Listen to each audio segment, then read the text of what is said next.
नमस्कार दोस्तों, स्वागत है आपका स्टडी फॉर सिविल सर्विसेज में। फ्री वीडियो के लिए चैनल को तुरंत सब्सक्राइब कर लीजिए और नोटिफिकेशन को जरूर ऑन कर लेना।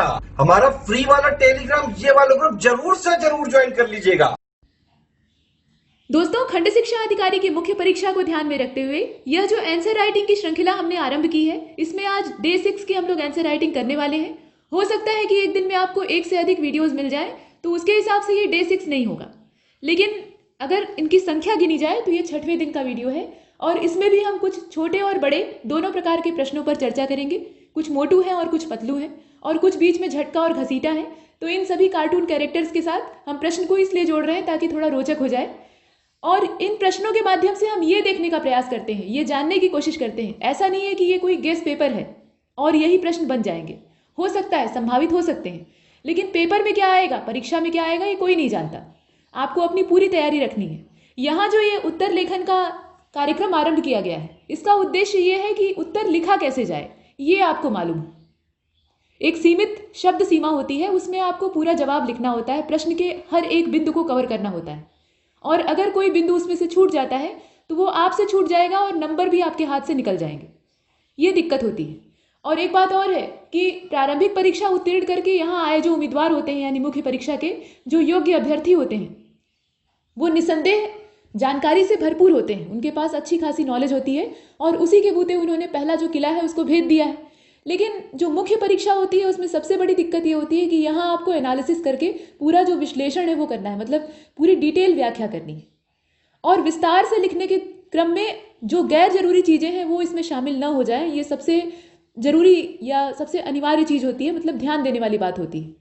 और एक बात और है कि आपको अपनी बात को समझाना है, और किसको समझाना है, तो ऐसे व्यक्ति को समझाना है जो कि उम्र और अनुभव दोनों में आपसे ज़्यादा ज्येष्ठ है, श्रेष्ठ है, उसके पास आपसे ज़्यादा अनुभव भी है और ज़्यादा जानकारी भी है। तो इसलिए यहाँ थोड़ा सावधानी पूर्वक काम करिएगा। आइए देखते हैं इसमें किस प्रकार से उत्तर लिखा जा सकता है। और अगर पेड कोर्सेज से जुड़ने की इच्छा रखते हो तो ये नंबर है, इस पर कांटेक्ट कर लीजिएगा और ये वाला ग्रुप ज्वाइन कर लीजिए। यहाँ आप फायदे में रहेंगे, ये पूरी तरह से फ्री ऑफ कॉस्ट है। देखिए, पहला जो प्रश्न है वो आपके सामने है, और जैसा कि पिछले वीडियो से होता आ रहा है, पहले जो शुरुआती प्रश्न है वो बड़े हैं, 125 शब्दों के हैं, ये मोटू है। उसके बाद बीच में जो मध्यम आकार के हैं वो आएंगे, और अंत में जो पतलू है वो आएगा, यानी 25 शब्दों वाला। तो पहले इसको देखते हैं। यहां पर कहा गया कि भारत के भू आकृतिक विभाजन का संक्षेप में वर्णन करिए। मतलब यहाँ जो भारत की भू आकृतिक डिजाइन है या स्ट्रक्चर है, उसको हमें यहाँ ब्रीफ तरीके से डिस्क्राइब करना है। इसको आप इंग्लिश में भी देख रहे हैं, यहाँ लिखा हुआ है ना कि briefly describe the geographical division of India. और 10 अंकों का ये प्रश्न है, उसमें आपको लिखना है। तो 10 अंकों का प्रश्न है और 125 शब्द है, तो आप समझ सकते हैं थोड़ा बड़ा होगा, इसको आपको विस्तार से लिखना होगा। तो आप लिख सकते हैं, भूगोल आपने पढ़ा है, उसकी जो बेसिक जानकारी है वो आपके पास है। एक आइडिया ऐसे हो सकता है कि भारत में पर्वत, पठार और मैदान, हम जानते हैं कि हमारा देश जो है वो विभिन्न उच्चावचों और जलवायु विविधताओं से संपूर्ण है। रंग बिरंगे लोग, रंग बिरंगे स्थान, रंग बिरंगी स्थलाकृतियाँ, बहुत सारी विविधताएं यहाँ पाई जाती हैं। मतलब यह देश अपने आप में अनोखा है। तो यहाँ का जो भूगोल है उसी को आपको लिखना है। इसमें आप लिखिएगा कि भारत में पर्वत, पठार, मैदान या मरुस्थल, तटीय मैदान, द्वीप समूह के रूप में अनेक जो धरातलीय विषमताएं हैं वो पाई जाती हैं। यहाँ क्या नहीं है, पहाड़ भी हैं, पठार भी हैं, मैदान भी पाए जाते हैं, रेगिस्तान भी है, तटवर्ती क्षेत्र भी है, अच्छी खासी जो हमारी तट रेखा है वो हिंद महासागर से लगी हुई है, और तटीय मैदान पाए जाते हैं। इसके अलावा द्वीप समूहों की भी कमी नहीं है। लक्षद्वीप और अंडमान निकोबार द्वीप समूह, इस प्रकार के जो द्वीप समूह हैं वो भी हमारे अधिकार क्षेत्र में आते हैं। तो ये इसकी संरचना है। अब यहाँ पर इसे चूंकि इतना ही नहीं बताकर छोड़ना है, हमें इसका डिवीजन करना है, विभाजन करना है। तो इसमें आप लिख सकते हैं कि पहला जो विभाजन है वो उत्तर और जो पूर्वी पर्वतमाला वाला क्षेत्र है, यानी ऊपर का जो हिमालयी क्षेत्र है उसकी बात की जा रही है, वो वाला हिस्सा है। इसमें आप लिखिएगा कि यह जो पर्वत श्रृंखला है यह उत्तर पश्चिम में जम्मू कश्मीर से लेकर, मतलब जम्मू कश्मीर से लेकर पूर्व में अरुणाचल प्रदेश में नामचा पर्वत तक विस्तृत है। इसका जो विस्तार है वो पश्चिम में अगर देखा जाए तो जम्मू कश्मीर वाला जो यहाँ पे यूटी वाला एरिया है वहाँ से लेकर ये अरुणाचल तक फैली हुई है, नामचा बरवा। और इसे 4 भागों में बांटा गया है। तो 4 भागों का जो विभाजन है वो आपने खूब पढ़ा है। इसमें जो ट्रांस हिमालय है वो आता है, इसके अलावा बृहद हिमालय है, लघु या मध्यम हिमालय है, या मध्य हिमालय आप इसे कहते हैं, और अंत में जो गिरिपथ क्षेत्र है वो शिवालिक वाली दायरे में आता है, सबसे लास्ट में। तो शुरुआत हम लोग यहाँ से करते हैं और अंत यहाँ पर होता है। इस प्रकार से इसका पहला विभाजन आप लिख सकते हैं। इसे अपने शब्दों में ढाल लीजिएगा, लेकिन जो भौगोलिक जानकारी है वो आपको देनी पड़ेगी। इसके बाद तब आप नीचे उतरिए, उत्तर से नीचे आइए थोड़ा, तो नीचे आपको मैदान मिलेंगे, मैदानी इलाका मिलेगा। तो अगला जो आपका पॉइंट होगा वो क्या होगा? उत्तर भारत का जो मैदान या मैदानी क्षेत्र है वो होगा। इसमें आप लिख सकते हैं कि यह जो मैदान है कैसे बना है ये आपको बताना पड़ेगा। तो मैदान आखिर बनते कैसे हैं? ये नदियों के द्वारा लाए गए जो अवसाद अवक्षेप होते हैं उन्हीं से बनते हैं। सामान्य तौर पर इनकी जो रचना है इसी प्रकार से होती है। या कुछ तत्कालिक कारण हो सके या बहुत दीर्घकालिक कारण हो तो उसकी बात नहीं की जा रही है। फिलहाल यहाँ हम लिखेंगे कि यह मैदान सिंधु और गंगा ब्रह्मपुत्र नदियों के जलोढ़ अवसादों से निर्मित है। ये जो उत्तर भारत के या उत्तरी मैदान है इनका निर्माण कैसे हुआ है? जो सिंधु नदी है, इंडस रिवर जिसे आप कहते हैं, वो और उसके अलावा गंगा नदी और ब्रह्मपुत्र का भी इसमें नाम आता है। हालांकि ब्रह्मपुत्र का बहुत ज़्यादा विस्तार भारत में नहीं है, लेकिन जितना भी है तो इन नदियों के द्वारा जो जलोढ़ अवसाद, मतलब ये अपने साथ जो भी मटेरियल, जो भी बालू बजरी या मिट्टी या जितनी भी चीज़ें अपने साथ लेकर आती हैं वो इन मैदानों में जमा करती हैं और उन्हीं अवसादों का यहाँ जमाव होता है और ये उर्वर क्षेत्र होता है। यही है मैदानी इलाका। और इसका विस्तार, ये जो मैदानी क्षेत्र है इसका विस्तार 3000 किलोमीटर से भी ज़्यादा है। अब आप समझ सकते हैं कि ये कितना ज़्यादा विस्तृत है। पूरा मिलाकर कहा जा रहा है, मतलब पूरे जो ये नदियों का तंत्र है इनको सबको मिलाकर ओवरऑल बताया जा रहा है। और लगभग 150 से लेकर 300 किलोमीटर तक ये फैला हुआ है। तो ये इसका विस्तार है। आप इसे चाहें तो लिख सकते हैं और नहीं तो आंकड़े से अगर बचना चाहते हैं तो कोई समस्या नहीं है। यहाँ आंकड़ों को देना अनिवार्य नहीं है। आप नदियों के मैदानी क्षेत्र और उनके जो जलोढ़ अवसाद हैं उन्हीं का जिक्र कर दीजिए, इतना पर्याप्त होगा। और इस मैदान को भी धरातलीय विशेषताओं के आधार पर 4 भागों में बांटा गया है। तो आप जानते हैं इनके 4 भाग कौन कौन से हैं? भाबर है, तराई है, बांगर है और खादर है। इसमें कुछ नवीन जलोढ़ मृदा से बने हुए हैं और कुछ जो है वो पुरातन जलोढ़ मृदा से बने हुए हैं। इस प्रकार के मैदान हैं, लेकिन उनमें आपको घुसना नहीं है। जो भाबर, तराई, बांगर, खादर है उसका आपको डिटेल नहीं लिखना है, सिर्फ नाम लिखकर छोड़ दीजिएगा। इसके बाद जो अगला इसमें भौगोलिक विभाजन है उसमें हम प्रायद्वीपीय पठार को देखते हैं। प्रायद्वीपीय पठार ये काफ़ी पुराना है, सबसे प्राचीन वाला हिस्सा है। तो प्राचीन गोंडवाना लैंड जो था, दोस्तों आप जानते हैं कि हमारी जो पृथ्वी है इस पर पहले एक ही भूखंड था बड़ा सा, और उसको हम लोग कहते थे पैंजिया। और उसके चारों ओर एक ही जल राशि थी, बहुत बड़ी सी, मतलब बहुत बृहद महासागर था, उसको हम लोग कहते थे पैंथालासा। ये बहुत पहले की बात है, आज से कई कल्पों कई युगों पहले की बात है। तो बाद में क्या होता है, अंदर जो टेक्टोनिक मूवमेंट्स हैं वो स्टार्ट होते हैं। प्लेट विवर्तनिकी वाला जो सिद्धांत है वो आपने पिछले वीडियो में देख रखा है।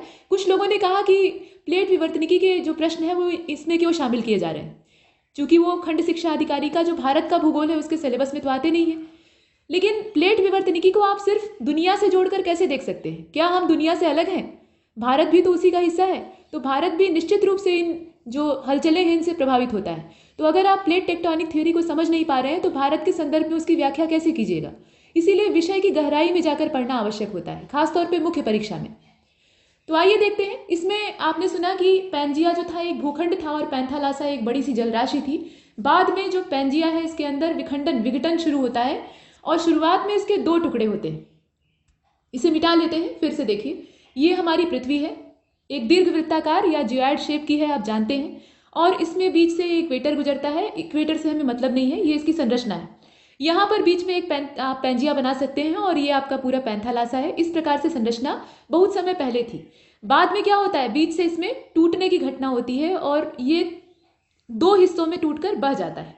मतलब ये जो दक्षिणी हिस्सा है इसमें दिशा आप जानते हैं, ये नॉर्थ है, ये साउथ है, इधर आपका ईस्ट है और इधर आपका वेस्ट है, ये तो दिशा आप जानते ही हैं।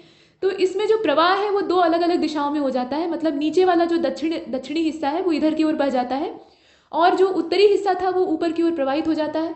तो यहाँ अंगारा लैंड और गोंडवाना लैंड के नाम से ये अलग अलग होते हैं। अंगारा लैंड का जो दूसरा हम लोग प्रचलित नाम सुनते हैं वो लारेंशिया सुनते हैं। तो इस प्रकार से विभाजन होता है और बाद में जो गोंडवाना लैंड है उसमें भी टूटने की घटना होती है। तो हमारा जो प्रायद्वीपीय भारत का पूरा हिस्सा है वो गोंडवाना लैंड का ही एक भाग है, ये हम जानते हैं। उसी प्रकार से जो अंगारा लैंड है उससे भी अलग अलग महाद्वीपों और देशों का निर्माण होता है। तो ये विभाजन की प्रक्रिया है और विभाजन लगातार हो रहे हैं। ऐसा नहीं है कि ये विभाजन एक बार महाद्वीपों के रूप में सामने आया तो वहीं रुक गया है। अभी एक 8वें महाद्वीप की चर्चा हो रही थी, जीलैंडिया। तो ये सब कहाँ से आ रहे हैं? ये महाद्वीपीय विभाजन और अंदर की जो भूगर्भीय हलचलें हैं उन्हीं का नतीजा तो है। फिलहाल इसमें ज़्यादा नहीं घुसते। तो यहाँ पर हम ये कह रहे हैं कि गोंडवाना लैंड वाला जो हिस्सा है उसकी बात की जा रही है। प्रायद्वीपीय पठार के बारे में हम कह रहे थे।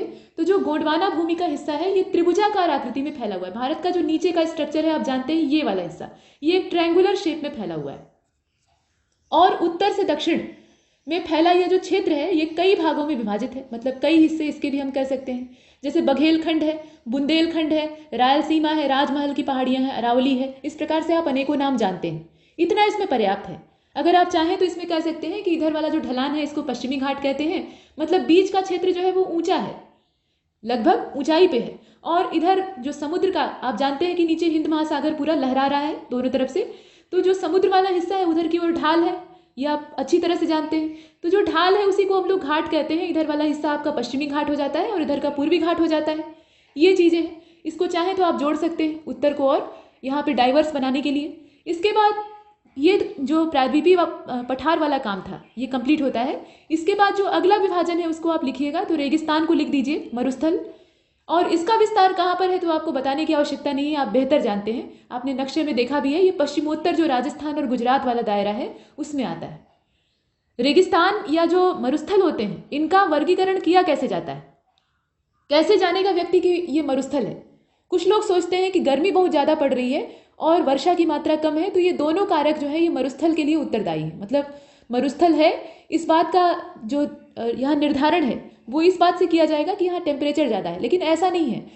मरुस्थलों का निर्धारण या किसी भी जो रेगिस्तान है उसकी व्याख्या वहाँ वर्षा की मात्रा के आधार पर की जाती है। वर्षा की मात्रा अगर औसत से कम हो रही है तो वो मरुस्थलीय क्षेत्र में गिना जाएगा। अब मरुस्थल दो तरह के होते हैं, एक तो शीत मरुस्थल होता है, दूसरा जो गर्म मरुस्थल है वो होता है। तो यहाँ जो हम ये भारतीय मरुस्थल की बात कर रहे हैं ये गर्म मरुस्थल है, मतलब ये तपते रेगिस्तान है। राजस्थान में इसका बड़ा दायरा है, उसके अलावा गुजरात भी इसके लपेटे में आता है। और यह एक शुष्क क्षेत्र है, तो मरुस्थल है तो शुष्क होगा ही। यह भारत और पाकिस्तान के बीच में प्राकृतिक सीमा बनाता है। इसका कुछ दायरा पाकिस्तान में भी है और कुछ भारत में भी है, तो ये बीच में एक सीमा रेखा के तौर पे देखा जाता है। इसके बाद आपने सर क्रीक वाला जो विवाद है उसको देखा होगा। इसके बाद तटीय मैदान, तटवर्ती मैदानों को हम लोग देखेंगे। तो इसमें क्या हो सकता है, ये हम नीचे वाले हिस्से यानी जो दक्षिणी हिस्सा है उसी की बात कर रहे हैं। नीचे का जो समुद्र में लटका हुआ हमारे भारत के नक्शे का भूभाग है, इसमें हम लिखेंगे कि ये जो मैदान है तटीय मैदान, ये भारत के पूर्वी और पश्चिमी तट के समानांतर विस्तृत है। ये जो पूर्वी तट, ये पश्चिमी तट हो गया आपका और ये पूर्वी तट हो गया, तो इसके समानांतर इनका विस्तार है। अब जो पूर्वी तटीय मैदान है, इधर आपका पूर्वी है और इधर आपका पश्चिमी है। ये समझ रहे हैं ना दिशा, पृथ्वी की जो दिशाएं आपने देखी थी उसी के आधार पर इसमें भी करेंगे। तो पूर्वी तटीय मैदान के संपूर्ण क्षेत्र को उत्कल तट, यहाँ पर अलग अलग भागों में बांटा गया है। तो उत्कल तट, उसके अलावा उत्तरी सरकार आप सुनते हैं, कोरोमंडल, इस प्रकार से इनका वर्गीकरण किया गया है। वैसे ही अगर पश्चिमी तटीय मैदान की ओर आप आइएगा तो यहाँ गुजरात से लेकर कन्याकुमारी तक इसका विस्तार है। गुजरात से लेकर ये पूरा कन्याकुमारी तक फैला हुआ है। तो इसमें आप देखते हैं कि कोंकण, कन्नड़ और मालाबार तट, इस प्रकार से इसका विभाजन किया गया है। ये तो जो तटीय मैदान थे इनकी बात हो गई। इसके बाद भारत की जो मुख्य भूमि है, ये भारत की मुख्य भूमि है जिसके बारे में अभी चर्चा हो रही थी, हिमालय से लेकर मतलब कश्मीर से लेकर कन्याकुमारी। इसके अलावा कुछ द्वीपीय क्षेत्र हैं जो कि भारत के अधिकार क्षेत्र में आते हैं, भारत का ही हिस्सा है। तो उसमें अंडमान और लक्षद्वीप को आप देखते हैं विशेष रूप से। तो आइए उनके बारे में देख लेते हैं। द्वीप समूह, ये अंतिम हमारा टॉपिक है। इसमें आप लिखिएगा कि भारत का जो पूर्वी समुद्री भाग है, नीचे का हिस्सा हम लोग इसलिए बना रहे हैं क्योंकि द्वीपों की जो अवस्थिति है वो नीचे ही है, जहाँ समुद्र होगा वहीं द्वीप बनेंगे। तो यहाँ जो ये वाला हिस्सा है इसको आप अरब सागर के नाम से जानते हैं, यानी अरेबियन सी के नाम से। और इधर वाला जो हिस्सा है इसको आप बंगाल की खाड़ी कहते हैं, लेकिन असल में ये दोनों है क्या, ये दोनों हिंद महासागर ही हैं। यहाँ सुविधा की दृष्टि से बांट दिया गया है। तो बंगाल की खाड़ी वाला जो एरिया है इधर आपका अंडमान निकोबार द्वीप समूह ऐसे बिंदु बिंदु के रूप में बिखरा हुआ है। और इधर वाला जो हिस्सा है यानी ये अरब सागर वाला, इधर लक्षद्वीप आपको मिलेगा, पूरा प्रवाल द्वीप है, ये भी आप जानते हैं। यहाँ पे जो कोरल रीफ है वो पाई जाती है। तो इस प्रकार की स्थितियां हैं। ये द्वीपीय जो समूह है इनकी चर्चा हो सकती है। इसमें आप चाहे तो बहुत कुछ जोड़ सकते हैं, बहुत कुछ घटा सकते हैं, तो ये आपकी इच्छा पर निर्भर करता है, लेकिन प्रारूप ऐसा ही होगा। अब इसके बाद आगे चलते हैं।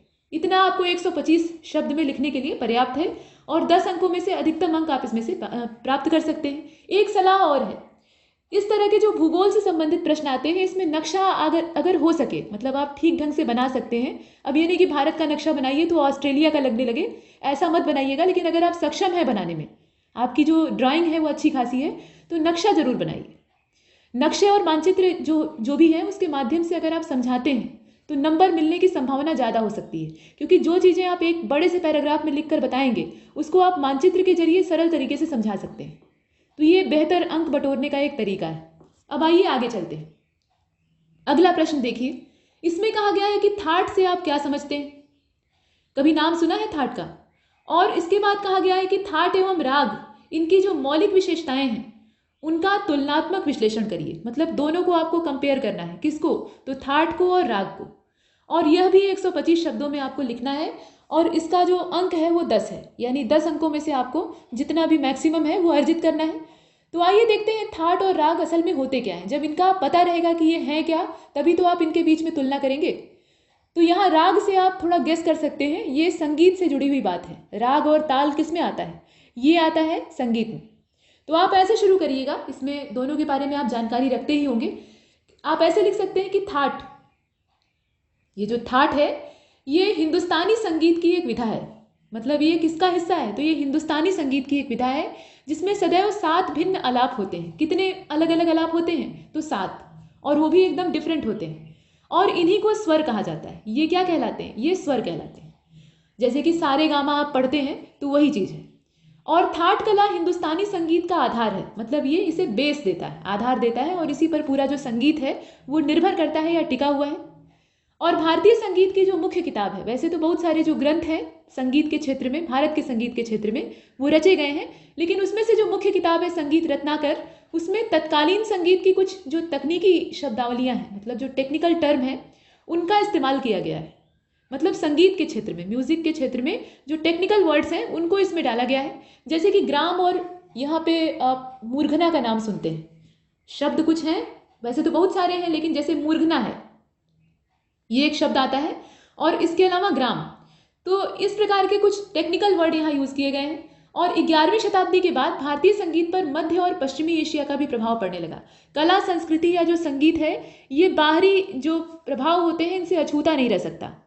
बाहर से कोई संस्कृति हमारे देश में प्रवेश कर रही है या किसी भी प्रकार से उससे लिंक बन रहा है, उससे आप जुड़ रहे हैं, तो उसके असर से आप बच नहीं सकते। संगति का असर पड़ता है, ये आप जानते हैं। तो वही चीज़ यहाँ भी है। जो मध्य और पश्चिमी एशिया के क्षेत्र थे, मतलब देश थे, वहाँ के संगीत, वहाँ की जो शैली है, उसका प्रभाव भारतीय संगीत पर पड़ने लगता है।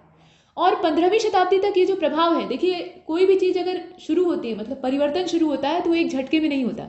तो आप देख रहे हैं कितना लंबा समय लगा है। 11वीं से लेकर 15वीं तक ये परिवर्तन होता है, और 15वीं शताब्दी तक आते आते ये साफ साफ दिखाई देने लगता है, दृष्टिगोचर होने लगता है। और फलस्वरूप ग्राम और मूर्घना, इन दोनों का स्थान थाट ने ले लिया। ये जो थाट है ये इन्हीं दोनों की जगह पर आया है, इन्हीं दोनों को रिप्लेस करके आया है। और ये कैसे आया है? तो ये जो मध्य और पश्चिमी एशिया है, वहाँ के संगीत के प्रभाव से आया है। इतना आप लिखिएगा। और थाट संगीत की जो मुख्य विशेषताएं हैं उसमें वही 7 स्वर आप लिख दीजिएगा, सारे गामा पा ध नी, यही होता है इस प्रकार से। अब इसके बाद इसमें आप ये लिख सकते हैं कि यह जो आधुनिक राग, मतलब इसमें आगे अगर आप जोड़ना चाहें, ये आपकी इच्छा पर निर्भर करता है, यह आधुनिक राग बिलावल का मेल आरोह है। तो राग बहुत तरह के हैं, जैसे राग बिलावल है, इस प्रकार के अनेकों राग हैं, और इनके गाने का और इनका जो गायन है, इसका समय अलग अलग होता है। बिना समय के राग को नहीं गाना चाहिए, ये संगीत के नियमों के खिलाफ होता है। तो यहाँ उसी के संबंध में कहा जा रहा है। इसके अलावा वर्तमान में उक्त 7 स्वरों के अतिरिक्त 5 अन्य स्वर भी प्रचलित हैं। 5 अन्य स्वर कौन कौन से हैं, तो उनके बारे में आप चाहे तो लिख सकते हैं, और नहीं तो डिटेल ऐसे ही लिख दीजिए। आप लिख दीजिए कि राग थाट की अपेक्षा मौलिक संगीत विधा है। मतलब इतना पर्याप्त है। देखिए, पहले आपको ये समझाना होगा कि असल में थाट क्या है, राग क्या है, ये बताने की आवश्यकता नहीं पड़ेगी, क्योंकि इसको सभी लोग जानते हैं। लोग जानना चाहेंगे थाट के बारे में, मतलब जो परीक्षक है वो आपसे ये जानना चाहेगा कि आप थाट के बारे में कुछ जानते हैं या नहीं। तो इतना आपने बताया, ये पर्याप्त है, क्योंकि सीमित शब्दों में आपको लिखना है।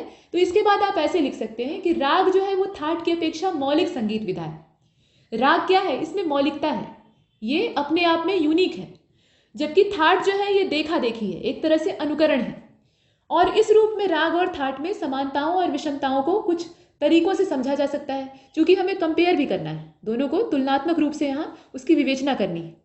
तो सभी जो ज्ञात राग हैं वह 12 थाट स्वरों का ही समूह है। मतलब यहाँ आप लिखिएगा कि जितने भी अभी तक जानकारी में राग उत्पन्न हुए हैं वो 12 थाट स्वरों का ही समूह है, और इस रूप में थाट व्युत्पन्न है, जबकि राग जो है वो मौलिक है। इस प्रकार से आप लिख सकते हैं। व्युत्पन्न का मतलब क्या होता है? आपने भौतिक विज्ञान में मूल राशियां और व्युत्पन्न राशियां सुन रखा है। तो मूल राशियां जो होती हैं वो होती हैं, मतलब वो पहले से होती हैं और वो एक दूसरे से बिल्कुल भिन्न होती हैं। उन्हें एक दूसरे में कन्वर्ट नहीं किया जा सकता, रूपांतरित नहीं किया जा सकता, या उनके मात्रकों का भी हेर फेर संभव नहीं है। जबकि जो व्युत्पन्न होते हैं वो मूल राशियों से ही पैदा होते हैं। तो यहाँ जो व्युत्पन्न है और जो मौलिकता है उसको आप लिख दीजिएगा, तो अंतर तो यही स्पष्ट हो गया। लेकिन 125 शब्दों का दायरा है तो थोड़ा और विस्तार कर देते हैं। इसमें आप लिख सकते हैं कि जनजातियों और लोकगीतों ने अपनी रचनात्मक अभिव्यक्ति को रागों में व्यक्त किया है। जो जनजातियां हैं वो अपने संगीत में अपनी जो अभिव्यक्ति है उसको किस में जाहिर करती हैं? रागों में जाहिर करती हैं। या जो लोकगीत है, लोक परंपरा है, उसमें भी यही होता है। और इन्हीं रागों को कालांतर में जो संगीत विज्ञानी हैं उन्होंने स्वरग्राम या सरगम के रूप में वर्गीकृत किया। ये जो थाट है ये क्या है? ये सरगम ही तो है, और इसी को शुद्ध भाषा में अगर कहा जाए तो स्वरग्राम कहा जाता है। स्वरग्राम का ही बिगड़ा हुआ रूप सरगम है। और विभिन्न रागों पर विदेशी प्रभाव पड़ने से ही थाट का आविर्भाव हुआ। जो मध्य एशियाई प्रभाव था वो यहाँ पड़ता है तो थाट का आविर्भाव होता है। और इस प्रकार से थाट और राग, ये संगीत जो विधा है, इनमें भेद किया जा सकता है। आपने पर्याप्त अंतर बता दिया है, इतना आप लिख सकते हैं। इसके साथ ये भी जोड़ सकते हैं कि थाट जो है वो संगीत विधा विशुद्ध रूप से भारतीय तो नहीं है। मतलब ये जो संगीत की प्रणाली है थाट, ये भारत की नहीं है, भारत से बाहर की है। ये आप देख ही रहे हैं कि बाहर से आई हुई है। लेकिन भारतीय कला में ये इतनी ज़्यादा घुल मिल गई है। देखिए, भारतीय संस्कृति हो या भारत की जितनी भी कलाएं हैं, जितना भी साहित्य है, ये समावेशी प्रकृति का है। ये अपने अंदर बहुत सी चीज़ों को घोल लेता है। ये पानी की तरह है। पानी एक बहुत अच्छा विलायक होता है, आप जानते हैं, रसायन विज्ञान में आपने पढ़ा होगा छोटी कक्षाओं में। तो उसी पानी की तरह ये है, मतलब अपने अंदर सब कुछ घोलने में सक्षम है। तो इसलिए इसने इसे इतनी बुरी तरह से घोल लिया है कि अब इसे निकालना संभव नहीं है। और ये कुछ मायनों में अच्छा है, कुछ मायनों में खराब भी है। तो यहाँ अच्छाई खराबी आपको नहीं बतानी है, सिर्फ तुलना करनी है। इतना आप लिख सकते हैं और इतना सफिशियंट होगा। अब इसके बाद आगे चलते हैं। अगला जो प्रश्न है इसमें आपको कम लिखना है। 50 शब्दों की जो शब्द सीमा है वो आपके सामने है। मध्यम आकार के ये प्रश्न है। देखिए इसमें प्रश्न क्या पूछा गया है। कहा गया है कि what is the meaning of democratic decentralisation, यानी लोकतांत्रिक जो विकेंद्रीकरण है। डिसेंट्रलाइजेशन का मतलब क्या होता है? विकेंद्रीकरण। तो उससे क्या आशय है? अर्थात आपको इसकी परिभाषा देनी होगी। जो लोकतांत्रिक विकेंद्रीकरण है उसको समझाना होगा, एग्जामिनर को बताना होगा कि भाई साहब ये चीजें हैं। इसमें आप क्या लिख सकते हैं, सोच कर देखिए। तो इसमें आप लिख सकते हैं, पहले तो आप अर्थ ही लिखिए, वहीं से शुरू करिए, क्योंकि और कोई विकल्प नहीं। आप ये लिख सकते हैं कि लोकतांत्रिक विकेंद्रीकरण, इसका अर्थ है कि शासन सत्ता को एक स्थान पर केंद्रित करने के बजाय, विकेंद्रीकरण का मतलब क्या होता है? केंद्र को ही समाप्त कर देना। जैसे मौर्य शासन जो था या मौर्य प्रशासन, वो केंद्रीकृत था, उसमें एक राजा ही केंद्र होता था, और इसी वजह से वो अखंड भारत की स्थापना करने में सक्षम भी हो पाते हैं, क्योंकि उस समय की जैसी व्यवस्था थी। देखिए, वर्तमान परिवेश जो है, वर्तमान जो परिदृश्य है और पहले के समय में बहुत जमीन आसमान का फर्क है। जो प्राचीन भारत का दौर मौर्य वंश के समय में चल रहा था, तो वह संक्रमणकालीन था, मतलब संक्रमणकारी था। उसमें बाहरी आक्रमणों का बहुत ज़्यादा भय होता था। देखिए, बाहरी जो आक्रमण है उनका खतरा तो अभी भी है, लेकिन वैसी परिस्थितियां नहीं है। पहले के समय में आते थे और एकदम ढक लेते थे, लूट कर चले जाते थे या नष्ट कर देते थे। तो ऐसी स्थिति में ये आवश्यक था कि आप केंद्रीकृत होकर रहिए, यानी अपने केंद्र को मजबूत बनाइए और उसी को सब कुछ मानकर पूरे राज्य को एक रूप में मानते हुए उसकी सुरक्षा करिए। ऐसा होता था। लेकिन बाद में जैसे जैसे समय बदलता है, मतलब प्राचीन काल से हम लोग मध्यकाल की यात्रा करते हुए जब आधुनिक भारत में प्रवेश करते हैं और वर्तमान युग को जी रहे हैं, तो समय और परिस्थितियां बदलने के साथ साथ ये विकेंद्रीकरण वाला जो सिद्धांत है ये सामने आता है और लोकप्रिय भी होता है। तो इसी की परिभाषा आपको देनी है। अब इसमें आपको लिखना है कि शासन सत्ता को एक स्थान पर केंद्रीकृत करने के बजाय या केंद्रित करने के बजाय उसे स्थानीय स्तरों पर विभाजित किया जाए, लोकल लेवल पर उसका बंटवारा, डिस्ट्रीब्यूशन कर दिया जाए, ताकि आम आदमी जो है वो सत्ता में भागीदारी सुनिश्चित कर सके। देखिए, राजशाही जो होती है उसमें तो केंद्र बना दिया जाता है कि राजा जो है वो केंद्र है और उसी का सब लोग मानेंगे, मतलब उसी का कहना मानेंगे। जो कुछ कहना है, जो कुछ लेना देना है वो राजा से है। तो ऐसे में क्या जो आम आदमी एकदम खेतीहर मजदूर या किसान है वो राजा तक अपनी पहुंच बना पाएंगे? बीच में बिचौलियों का उदय होगा। ऐसी स्थितियों में बीच में बिचौलिए पैदा होते हैं और ये जो बिचौलिए हैं ये राजा और प्रजा के बीच में एक दीवार का काम करने लगते हैं, मतलब प्रजा को राजा तक पहुंचने नहीं देते। इस तरह की दिक्कतें आती हैं। लेकिन वो राजाओं की बात थी, यहाँ पर लोकतंत्र की बात हो रही है। तो लोकतंत्र में ये अत्यंत आवश्यक है कि जो आम आदमी है उसकी भी बात सुनी जाए, क्योंकि वही जो है यहाँ पे केंद्र में है, यहाँ जनता ही राजा है। तो ऐसी स्थिति में यहाँ सत्ता में भागीदारी सुनिश्चित हो सके और अपने हितों और आवश्यकताओं के अनुरूप जो शासन संचालन है उसमें लोग अपना योगदान दे सके, क्योंकि लोगों के योगदान के बिना लोकतंत्र सफल नहीं हो सकता। यहाँ पर चुने हुए प्रतिनिधि तो एक कठपुतली या मोहरा मात्र है। निर्णय कौन करता है? निर्णय जनता करती है। ये चीज़ें हैं। अब इसके बाद आप ऐसे लिख सकते हैं, 50 शब्द हैं तो बहुत ज़्यादा फैलाना नहीं है। स्वतंत्रता के बाद पंचायती राज्य की स्थापना, ये एक बड़ा तथ्य था, आपने जो पॉलिटी है उसमें पढ़ रखा होगा। तो पंचायती राज्य की स्थापना ये लोकतांत्रिक विकेंद्रीकरण की अवधारणा को साकार करने के लिए जो महत्वपूर्ण कदम उठाए गए थे उनमें से एक था। मतलब पंचायती राज के जरिए हम क्या कर रहे थे? जो केंद्रीकृत प्रशासन था उसको तोड़कर टुकड़ों में बांट रहे थे और उसमें जनता की भागीदारी को बढ़ाने का प्रयास कर रहे थे। ये इसके पीछे पर्पस था। और वर्ष 1993 में 1993 का जो समय था, यहाँ कुछ तथ्य और आंकड़े आप लिखेंगे तो प्रभावशाली उत्तर होगा। इसमें संविधान में जो 73वां संशोधन होता है, हमारा जो संविधान है जब मूल रूप में सामने आया तब से लेकर अब तक उसमें बहुत सारे फेरबदल हुए हैं। तो जो फेरबदल होते हैं वो संशोधन के माध्यम से सामने आते हैं। तो ये 73वें नंबर का संशोधन था और इसके द्वारा पंचायती राज व्यवस्था को संवैधानिक मान्यता मिलती है। इसको याद रखिएगा, 73वां था और इसके द्वारा जो पंचायती राज व्यवस्था है इसको संवैधानिक मान्यता प्राप्त होती है। और इसका उद्देश्य देश की करीब 2.5 लाख पंचायतों को अधिक से अधिक अधिकार देना, मतलब जितने उनके अपने व्यक्तिगत अधिकार हैं वो उनको देना। और ये अधिकार देकर ये अपेक्षा की जाती थी कि अब जो ग्राम पंचायतें हैं वो स्थानीय जरूरतों के हिसाब से योजनाएं बनाएंगी और उन्हें लागू करेंगी, क्योंकि केंद्र में बैठकर एकदम कोने कोने गली मोहल्ले तक योजनाओं को क्रियान्वित करना ये बहुत मुश्किल काम होता है। तो इसीलिए बीच में कुछ इकाइयों का निर्माण किया गया और विकेंद्रीकरण की व्यवस्था को लागू किया गया।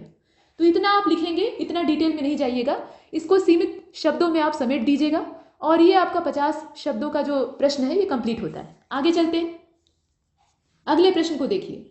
इसमें कहा गया है कि यूनिवर्सल बेसिक इनकम, यह जो है इसे आप क्या समझते हैं? और यहाँ भी 50 शब्दों की शब्द सीमा है, उसी में आपको समेटना है। तो ये अर्थशास्त्र का प्रश्न है, देखते ही आप समझ सकते हैं ये होती क्या है।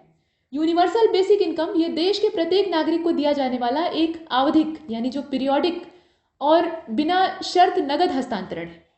इसमें कोई शर्त नहीं होती। और ये कैसा होता है? ये नगद हस्तांतरण होता है और इसके लिए व्यक्ति के सामाजिक और आर्थिक स्थिति का विचार नहीं किया जाता। ये नहीं सोचा जाता कि वो कैसी स्थिति में है, मतलब किस तरह के समाज में रह रहा है या उसकी इकोनॉमिकल कंडीशन कैसी है, ये सब इसमें विचार नहीं किया जाता। इतना लिखना पर्याप्त होता अगर 25 शब्दों की शब्द सीमा होती, लेकिन यहाँ थोड़ा सा आपको फैलाना पड़ेगा, थोड़ा सा। तो उसमें आप लिख सकते हैं कि यूनिवर्सल बेसिक इनकम की जो अवधारणा है उसकी कुछ विशेषताएं हैं। विशेषता क्या हो सकती है? तो इसमें जो यूबीआई है वह अपनी प्रकृति में, मतलब यूबीआई का मतलब समझ रहे हैं, यूनिवर्सल बेसिक इनकम, उसी का शॉर्टकट है ये यूबीआई। यहाँ यूनियन बैंक ऑफ इंडिया मत समझ लीजिएगा, ये जो प्रश्न है इसी के आधार पे आप सोचिएगा, ठीक है। तो अपनी प्रकृति में ये सार्वभौमिक है, इसका नाम ही है यूनिवर्सल। तो यूनिवर्सल शब्द जो है जब इसके साथ जुड़ा है तो ये क्या है? सार्वभौमिकता का प्रतीक है, आप जानते हैं। अर्थात यह जो टारगेटेड प्रणालियां हैं उस पर काम नहीं करता, लक्षित नहीं है, ये सार्वभौमिक है। पहले ही कह दिया गया है कि ये व्यक्ति की जो आर्थिक और सामाजिक दशा है उस पर विचार नहीं करता है और यह बिना शर्त नगद ट्रांसफर करता है, हस्तांतरण करता है। अर्थात किसी भी व्यक्ति को यूबीआई हेतु पात्र होने के लिए बेरोजगार की या बेरोजगारी की जो स्थिति है या सामाजिक आर्थिक पहचान को साबित करने की आवश्यकता नहीं है, कोई आपसे प्रूफ नहीं मांगेगा, ये एक अच्छी चीज़ है। तो इसको आप ऐसे लिख सकते हैं। अब इसके बाद आगे चलते हैं। अगला जो प्रश्न है इसमें यूनेस्को पर आपको चर्चा करनी है। यूनेस्को पर कोई चर्चा ही नहीं करता, सब लोग यूनेस्को के कामों पर चर्चा करते हैं, इसके जो कार्य प्रणालियां हैं, इसके द्वारा किए गए जो नए नए काम हैं, कोई वर्ल्ड हेरिटेज साइट घोषित कर दी या कुछ नया कर दिया तो वो लोग चर्चा में ले आते हैं। लेकिन यूनेस्को क्या है ये भी तो जानना चाहिए। और ऐसे ही प्रश्न बनते हैं जहाँ से लोग अपना विचार करना छोड़ देते हैं या चर्चा करने के लिए उसको उपेक्षित कर देते हैं, वहीं से प्रश्न बन जाते हैं। तो आइए देखते हैं यूनेस्को पर क्या लिखा जा सकता है। और यहाँ ज़्यादा नहीं लिखना है, यहाँ शब्द सीमा को जरूर देख लीजिएगा, ये 25 शब्दों में लिखना है और 2 अंक ही इस पर मिलने वाले हैं। तो आप बहुत ज़्यादा अगर डिटेल में चले जाएंगे तब भी 2 से ज़्यादा आपको मिलेगा नहीं। देखिए यूनेस्को क्या है। तो UNESCO is an abbreviation of United Nation educational scientific and cultural organisation. इसका फुल फॉर्म दिया हुआ है। तो यूनेस्को का जो पूर्ण रूप है UNESCO, इसी को हम लोग पढ़ते हैं यूनेस्को, यहाँ लिखा भी है। तो इसमें इसका फुल फॉर्म पहले लिख दीजिएगा, ये अच्छा प्रभाव डालेगा। यूनाइटेड नेशंस एजुकेशनल साइंटिफिक, यहाँ कॉमा लगा के लिखना है, United Nations educational scientific and cultural organisation, ये है यूनेस्को। और it is a part of United Nations. यहाँ ये लिखना जरूरी है कि संयुक्त राष्ट्र का ही उपक्रम है, उससे बाहर नहीं है। संयुक्त राष्ट्र से संबंधित कोई संस्था है अथवा नहीं, ये आपको डिक्लेयर करना पड़ेगा, क्योंकि संयुक्त राष्ट्र एक बहुत बड़ी चीज़ है, मतलब फैला हुआ दायरा उसका है। तो उसके अधीन बहुत सारी इस प्रकार की जो संस्थाएं वो काम करती हैं। तो उनकी पहचान, उनका जो आइडेंटिफिकेशन है वो यहाँ आवश्यक है। तो आपको लिखना है कि यूनेस्को का पूरा नाम क्या है, जो आपने अभी सुना, और उसके अलावा आपको ये लिखना है कि ये यूनाइटेड नेशन का ही एक पार्ट है, उसी का एक अभिन्न अंग है। और इसका हेडक्वार्टर, ऐसी जब संस्थाओं का नाम पूछता है तो उसमें जो मुख्यालय होता है वो आपको लिखना पड़ता है। तो इसका जो हेडक्वार्टर है वो पेरिस में है, माफ कीजिएगा, ये जो इसका हेडक्वार्टर है वो पेरिस में है, यानी फ्रांस की बात की जा रही है ना, ये वाला।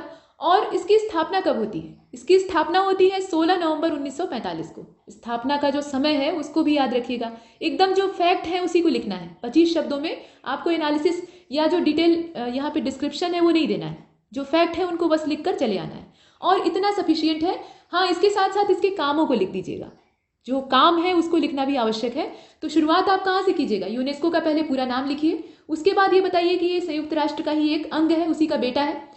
उसके बाद इसका मुख्यालय कहाँ पे है? तो फ्रांस में है, पेरिस में। उसके बाद 16 नवंबर 1945 को, 1945 द्वितीय विश्व युद्ध की समाप्ति होती है, तो उसके बाद इसकी स्थापना की जाती है, ये चीज़ है। और इसका काम क्या है? तो to promote international peace through education, nature and social science, culture and communication. इसके अलग अलग क्षेत्र हैं। कौन कौन से क्षेत्र हैं? तो एजुकेशन वाले हिस्से में ये काम करता है। जो नेचर का पार्ट है, मतलब जो प्रकृति का हिस्सा है, पर्यावरण है, उससे जुड़ा हुआ है। सोशल साइंस से जुड़ा हुआ है, उससे बाहर नहीं है। कल्चर को ये प्रोटेक्ट करने का काम करता है, उसे प्रमोट करने का काम करता है, जैसे वर्ल्ड हेरिटेज साइट्स। इसके अलावा कम्युनिकेशन, तो इतनी चीज़ों को ये अपने दायरे में रखता है और इनको ये प्रमोट करता है, मतलब यहाँ इंटरनेशनल पीस को ये बढ़ावा देता है, विश्व शांति को बढ़ावा देना, और इस प्रकार की जो विधाएं हैं इनको प्रमोट करना, ये यूनेस्को का पर्पज़ है। इतना आप लिख सकते हैं और इतना सफिशियंट होगा, इससे ज़्यादा आपको इसमें जाने की आवश्यकता नहीं है। वैसे यूनेस्को पर लिखना चाहे तो पूरी एक किताब तैयार हो सकती है, लेकिन यहाँ 25 शब्द ही हैं। आगे चलते हैं। अगला प्रश्न देखिए, इसमें थोड़ा सा विज्ञान पूछ लिया है। कहा गया है कि प्राकृतिक गैस हाइड्रेट्स क्या है, मतलब what is natural gas hydrate. तो आइए देखते हैं कि ये हाइड्रेट होते क्या है। अब प्रश्न ये उठता है कि ये चर्चा में क्यों है, और 25 शब्दों में ही आपको समेटना है। ये एकाएक से कहाँ से आ गया? तो recently a joint research conducted by India, मतलब यहाँ पर एक भारत के द्वारा संयुक्त जो अनुसंधान कार्य है वो अभी हाल ही में किया गया। और यहाँ भारत के साथ साथ जो सहयोग करने वाली संस्था थी वो कौन सी थी? यूनाइटेड स्टेट और जापान, मतलब 3 देशों ने मिलकर प्रयास किया, भारत, यूएस और जापान। और उसके बाद Indian national gas hydrate programme expedition 02, ये इसका पूरा नाम था। Unearthed huge reserves of natural gas hydrate in the bay of Bengal, ये कहाँ पर है? तो ये बे ऑफ बंगाल यानी बंगाल की खाड़ी वाले हिस्से में आएगा। इतना आप इसमें लिख सकते हैं। इसे और डिटेल में अगर लिखना चाहिए तो इसमें आप ऐसे लिख दीजिएगा। इतना तो आपने जान लिया कि ये भारत के साथ साथ अन्य देशों का भी प्रयास है, मतलब इसमें अमेरिका और जापान भी जुड़े हुए हैं। ये भारत, संयुक्त राज्य अमेरिका और जापान के द्वारा चलाए जा रहे संयुक्त अनुसंधान, और अनुसंधान का नाम लिखना मत भूलिएगा कि Indian national gas hydrate programme expedition 02। इसके दौरान बंगाल की खाड़ी में प्राकृतिक गैस हाइड्रेट के विशाल भंडार का पता लगा है, मतलब ये जो रिजर्व है ये काफी बड़ा है, और यह भंडार कृष्णा गोदावरी बेसिन के रेत वाले क्षेत्र में पाया जाता है। मतलब ये है कहाँ पर? तो जो कृष्णा गोदावरी बेसिन है यानी नदियां हैं उनके रेतीले इलाके में पाया जाता है। और यहाँ पर जो इतना बड़ा भंडार प्राप्त हुआ है ये भारत की ऊर्जा की जरूरतों को पूरा करने के लिए एक नए स्रोत के तौर पर देखा जा रहा है। देखिए, ऊर्जा की आवश्यकता हर देश को है और ये गंभीर समस्या होती है ऊर्जा कहाँ से प्राप्त की जाए, क्योंकि जो सीमित स्रोत हैं, परंपरागत स्रोत हैं ऊर्जा के, वो बहुत कम मात्रा में है। एक तो उनकी लागत ज़्यादा है, दूसरी उनकी मात्रा इतनी सीमित है कि वो भविष्य में या निकट भविष्य में जल्दी ही समाप्त हो जाएंगे। तो ऐसी स्थिति में विकल्प ढूंढना है, तो विकल्प पे हम लोग विचार कर रहे हैं और उसमें से एक विकल्प दिखाई देता है। और भारत के बारे में अगर कहा जाए, मतलब भारत को आवश्यकता है, तो इसका मतलब क्या है? आवश्यकता तभी होती है जब कमी रहे आपके पास। तो भारत अपने तेल और गैस की ज़रूरतों को पूरा करने के लिए आयात पर निर्भर है, यानी उसे बाहर से मंगाना पड़ता है। भारत के पास इतना ज़्यादा प्रोडक्शन नहीं होता है तेल या गैस का, जिससे कि वो अपने आप का पूरा जितनी भी ज़रूरतें हैं उनको कंप्लीट कर सके, तो बाहर से मंगाता है। और भारत सरकार देश की ज़रूरत का 80% तेल आयात करती है, यानी आप समझ लीजिए सिर्फ 20% हम अपने तरीके से यहाँ पर प्रोड्यूस कर पाते हैं या जनरेट कर पाते हैं। जो 80% है वो हमें बाहर से मंगाना पड़ता है। तो ये बड़ी निर्भरता है, बाहर के देशों पर एक बड़ी निर्भरता है और इसमें दिक्कतें आती हैं। अगर वैश्विक स्तर पर कोई अशांति या कोई ऐसी चीज़ें होती हैं जो परिस्थितियों को बिगाड़ दें, तो ऐसी स्थिति में ये आपूर्ति बाधित हो सकती है या इसके दाम में उलटफेर हो सकता है। तो ये एक संकेत है कि भारत सरकार को आत्मनिर्भर बनने की आवश्यकता है। तो ये आत्मनिर्भरता की दिशा में बड़ा कदम है। अब यहाँ पर गैस हाइड्रेट होता क्या है ये बताने की ज़रूरत है। तो इसमें आप लिख सकते हैं कि यह मीथेन और पानी का क्रिस्टलीय रूप है। मीथेन जो होती है उसका और उसके अलावा पानी का मतलब H2O का ये क्रिस्टलाइज रूप है वो पाया जाता है इसमें, और इसे आसानी से प्राकृतिक गैस के तौर पे मतलब प्राकृतिक गैस के स्रोत के तौर पे इस्तेमाल किया जा सकता है। मतलब यहाँ से प्राकृतिक गैस निकाली जा सकती है और भविष्य में ऊर्जा संसाधन के रूप में इसे देखा जा सकता है। तो मूल रूप से अगर देखा जाए, चाहे तो आप इसे शुरू में भी लिख सकते हैं कि यह मीथेन और पानी का क्रिस्टलीय रूप है। और चर्चा में क्यों है? तो चर्चा में इसलिए है क्योंकि इसका एक बहुत बड़ा भंडार यहाँ पर जो कृष्णा गोदावरी बेसिन है वहाँ पर पाया गया है। इस प्रकार की स्थितियाँ हैं और जो प्रोजेक्ट चल रहा है उसमें 3 देशों का योगदान है, इसको लिखना मत भूलिएगा, भारत, जापान और अमेरिका। इतना पर्याप्त है। आगे चलते हैं। इसके बाद जो अगला प्रश्न है इसमें उज्ज्वला योजना पर आपको लिखना है। उज्ज्वला योजना, और इसके बारे में क्या लिख सकते हैं आप, वो भी 25 शब्दों में। देखिए यह जो योजना है यह वायु प्रदूषण को कम करने के लिए भी काफ़ी सराहनीय रही है, क्योंकि जो लकड़ी का ईंधन होता था, गैस सिलेंडर से इसका संबंध है सीधा, आप जानते ही हैं। ये किसी परिचय की मोहताज योजना नहीं है, काफ़ी सफल रही है। तो इसमें जो गैस सिलेंडर का यहाँ डिस्ट्रीब्यूशन किया गया है उसके चलते वायु प्रदूषण के जो रेट है या उसकी जो दर है उसमें गिरावट आएगी, ऐसी संभावना बताई गई थी और कुछ हद तक गिरावट भी आई है। हालांकि उज्ज्वला योजना के जो लाभार्थी हैं वो इतने ज़्यादा समझदार अभी तक नहीं हो पाए हैं। मतलब अधिकतर की बात की जा रही है कि वह इसका इस्तेमाल करें, मतलब गैस के जो सिलेंडर है उन्हीं का यूज़ करें, वो इसे बचा कर रख देते हैं। मतलब गैस के सिलेंडरों की बचत करते हैं कि उसमें पैसा लगा हुआ है, और लकड़ी या जो पारंपरिक ईंधन है उसको यहाँ जलाने के तौर पर इस्तेमाल करते हैं। तो वायु प्रदूषण यहाँ फैलेगा तो है ही। अब आइए देखते हैं इसके बारे में। ये सब हमें नहीं लिखना है, असल में ये योजना है क्या, बस इतना बताना है। तो इसमें आप लिख सकते हैं कि प्रधानमंत्री उज्ज्वला योजना, इसको आप PMUI के नाम से जानते हैं, प्रधानमंत्री उज्ज्वला योजना। यह BPL का मतलब समझते हैं, बिलो पॉवर्टी लेवल या पॉवर्टी लाइन। यहाँ यल लिखा हुआ है तो लाइन लिखेगा, मतलब जो गरीबी रेखा से नीचे गुजर बसर करने वाले परिवार हैं वहाँ की महिलाओं को, ये महिलाओं के लिए था। तो महिलाओं को निःशुल्क LPG कनेक्शन देने के लिए प्रधानमंत्री की अध्यक्षता में आर्थिक मामलों की जो मंत्रिमंडलीय समिति है उसने इसे लॉन्च किया था। 10 मार्च 2016 को प्रधानमंत्री उज्ज्वला योजना को स्वीकृति मिली थी। इसकी जो डेट है उसको याद रखिएगा, 10 मार्च 2016। इस पर ये जो तारीख है इस पर उज्ज्वला योजना को स्वीकृति प्राप्त होती है। और इसकी शुरुआत कब होती है? स्वीकृति मिलना एक बात है और इसका क्रियान्वयन जो है वो दूसरी चीज होती है। तो शुरुआत इसकी होती है 1 मई को, 2016 में ही 1 मई को। और कहाँ से होती है? तो यूपी के बलिया जिले से होती है, और इसलिए उत्तर प्रदेश की जो परीक्षाएं हैं उसमें ये महत्वपूर्ण हो जाता है। तो यूपी के बलिया जिले से ये शुरू होता है। और इस योजना में नया LPG कनेक्शन उपलब्ध कराने के लिए 1600 रुपये की जो नगद सहायता है वो भी देना शामिल है, मतलब वो भी इसमें इन्वॉल्व है। और यह जो सहायता है ये केंद्र सरकार के द्वारा वहन की जाएगी, मतलब इसका जो पूरा खर्चा बर्चा है वो यहाँ पर केंद्र सरकार उठाएगी। इस प्रकार से आप लिख सकते हैं, या कुछ और इसमें नया जोड़ना चाहें तो वो भी जोड़ सकते हैं। लेकिन ध्यान दीजिएगा यहाँ शब्द सीमा का, बस इसमें जो 25 शब्दों की शब्द सीमा है उसी में आपको लिखना है। आगे चलते हैं। अगला जो प्रश्न है उसमें आपको RCEP, ये जो है इसके बारे में लिखना है। RCEP ये है क्या? तो रीजनल कॉम्प्रिहेंसिव इकोनॉमिक पार्टनरशिप, ये इसका पूरा नाम है, the regional comprehensive economic partnership. इसको हम लोग संक्षेप में कहते हैं RCEP। तो पहले जब इस तरह के जो छोटे मतलब संक्षिप्त नाम सामने आते हैं तो उसका पहले आप डिटेल जो नाम है, फुल फॉर्म है, उसको जरूर लिखिएगा। तो ये रीकैप नहीं है, बल्कि ये क्या है? रीजनल कॉम्प्रिहेंसिव इकोनॉमिक पार्टनरशिप है। और ये है क्या, इसके बारे में जानना आवश्यक है। और इसके सदस्य जो देश हैं वो कौन कौन से हैं ये भी लिखना आवश्यक है। तो इतना डिटेल में आपको नहीं लिखना है, लेकिन यहाँ जो व्याख्या हो रही है वो थोड़ा डिटेल में होगी ताकि आप इसे समझ सकें। तो क्षेत्रीय व्यापार आर्थिक साझेदारी इसका हिंदी नाम है। यह एक व्यापक का मतलब समझ रहे हैं, बड़े पैमाने पर जो क्षेत्रीय आर्थिक समझौता है उसके तौर पे देखा जाता है। ये है क्या? तो ये एक क्षेत्रीय आर्थिक समझौता है जो कि काफ़ी विस्तृत है। और इस समझौते की औपचारिक शुरुआत ये वर्ष 2012 में हुई थी। शुरुआत कब होती है? 2012 में। और इसका उद्देश्य आसियान और इसके जो मुक्त व्यापार समझौते हैं यानी FTA, उसके भागीदार सदस्यों के बीच में व्यापार नियमों को उदार और सरल बनाना है। यहाँ आसियान और इसके जो और यहाँ पे भागीदार सदस्य हैं, उनके बीच का जो व्यापार समझौता है, व्यापार नियम है, उसको और ज़्यादा सरल और उदार बनाना, ये इसका पर्पज़ है। सदस्यता के तौर पे अगर देखा जाए तो आसियान सदस्य और इसके जो FTA सदस्य हैं वो दोनों यहाँ पर आप लिख सकते हैं। जैसे आसियान सदस्यों में आप Indonesia, Malaysia, Philippines, Singapore, Thailand, Brunei, Vietnam, Laos, Myanmar, Cambodia, इस प्रकार के जो नाम है उनको जोड़ सकते हैं। इसी प्रकार से जो इसके FTA सदस्य हैं उसमें आप ऑस्ट्रेलिया, चीन, जापान, न्यूजीलैंड, दक्षिण कोरिया, इस प्रकार के देशों का नाम लिख सकते हैं।